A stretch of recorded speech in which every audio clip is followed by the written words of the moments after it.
যায়, মুসলমানরা চুরির বিষয় বা স্বাস্থ্য বিষয় যায়। কিন্তু মনে রাখতে হবে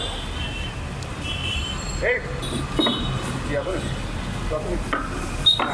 কিন্তু মনে রাখতে হবে আমরা এই দেশে আমাদেরকে গরু কোরবানি করতে দেওয়া হয় না, যেইখানে মুসলমানদেরকে নির্যাতন করা হয়, যেইখানে মসজিদ মাদ্রাসা ভেঙে ফেলা হয়, সেই দেশে আমাদের যাওয়া কি উচিত?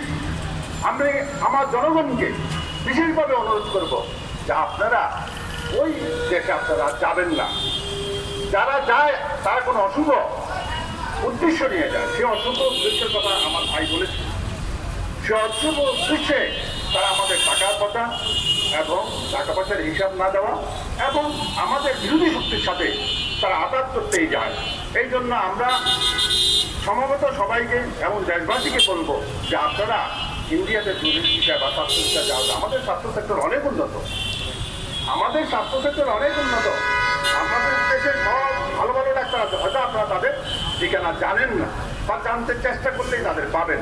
এবং আপনারা যেটা বলছেন যে ওইখানে স্বাস্থ্য সহজলভ্য, আসলে সহজলভ্য না। আপনি হিসাব করে দেখিয়ে দেখবেন যে ওইখানের থেকে বাংলাদেশেই সহজ। আচ্ছা, তো এই জন্য আমি বলবো আমার দেশবাসীকে, আপনারা রাজনৈতিক সচেতন, অধিকার সচেতন, মুসলিম সচেতন, ইসলামী সচেতন হন।